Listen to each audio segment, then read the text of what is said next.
Film की शुरुआत होती है साल 1971 में। स्क्रीन पर एक लाइन आती है, this is based on a true story. फिर हम देखते हैं एक पुराना केस, वॉरेन दंपत्ति का, जिसमें एक गुड़िया एनेबेल के अंदर शैतानी ताकत का वास है। यह एक छोटा सा फ्लैशबैक है जो वॉरेन परिवार की पृष्ठभूमि समझाता है। इसके बाद हम मुख्य कहानी की ओर बढ़ते हैं। रॉजर पेरन और उसकी पत्नी कैरोलिन पेरन अपने 5 बेटियों के साथ रोड आइलैंड के हैरिसविल में एक पुराने फार्म हाउस में शिफ्ट होते हैं। बेटियां हैं एंड्रिया सबसे बड़ी, नैन्सी, क्रिस्टी, सिंडी, अप्रैल सबसे छोटी। घर बहुत पुराना है, चारों तरफ जंगल हैं और इसके पीछे एक अजीब सा इतिहास छिपा है जो उन्हें अभी नहीं पता। जैसे ही वे शिफ्ट होते हैं, डॉगी सैडी बाहर खड़ा रहने लगता है और अंदर आने से मना कर देता है। अगली सुबह डॉगी मरा हुआ मिलता है, बिना किसी चोट या बीमारी के। ये एक पहला संकेत है कि कुछ तो गड़बड़ है। अप्रैल घर में एक पुरानी म्यूजिक बॉक्स ढूंढती है और दावा करती है कि उसे रोरी नाम का एक अदृश्य बच्चा दिखाई देता है। हर रात कैरोलिन के शरीर पर अजीब नीले निशान उभर आते हैं, जैसे किसी ने पकड़ा या मारा हो। सिंडी नींद में चलती है और बार बार एक ही अलमारी के पास जाकर खड़ी हो जाती है। दरवाजे खुद से खुलते और बंद होते हैं। पूरा घर जैसे किसी अनदेखी ताकत से कंट्रोल हो रहा हो। अप्रैल कहती है कि रोरी उसके साथ खेलता है, लेकिन कोई उसे देख नहीं सकता। वो आईने में उसे दिखाने की कोशिश करती है।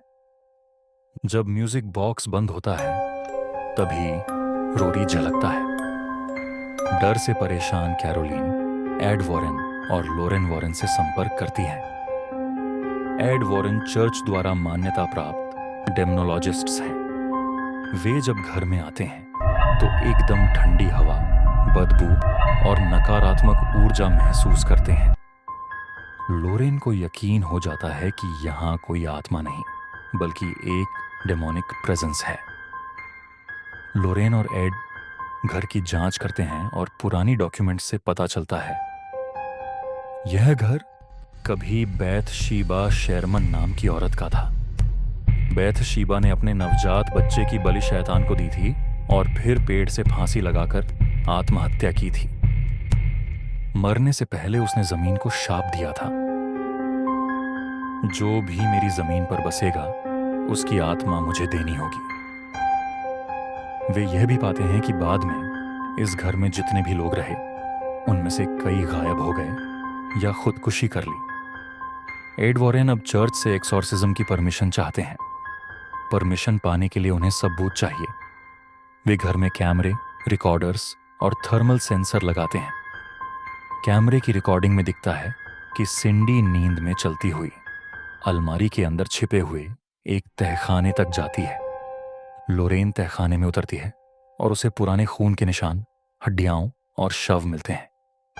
एक सीन में वो खुद अचानक फर्श से नीचे गिरती है और वहां एक आत्मा दिखती है जो कहती है कि कैरोलिन को अपने बच्चों की बलि देनी है, जैसे बैथशीबा ने किया था। कैरोलिन पूरी तरह बैथशीबा के कब्जे में आ जाती है। वो बच्चों को लेकर भागती है और उन्हें मारने की कोशिश करती है। एड, लोरेन और रॉजर उसे रोकते हैं और घर के तहखाने में उसे पकड़कर एक्सॉर्सिज्म शुरू करते हैं। एक्सॉर्सिज्म के दौरान कैरोलिन की आवाज गहरी और डरावनी हो जाती है। वो हवा में उठती है, शरीर झटके खाता है, चेहरे पर खून आता है। एड भगवान का नाम लेकर आत्मा को बाहर निकालने का प्रयास करता है।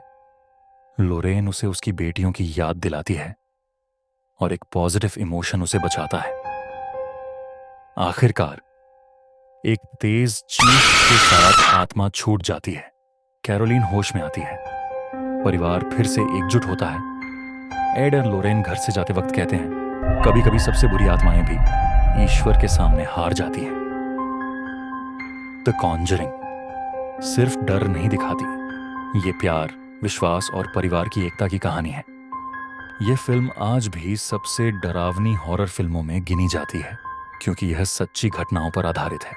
अगर आपको ये वीडियो अच्छी लगी हो तो लाइक करें, सब्सक्राइब ज़रूर करें और कमेंट में बताएं कि अगली फिल्म कौन सी होनी चाहिए।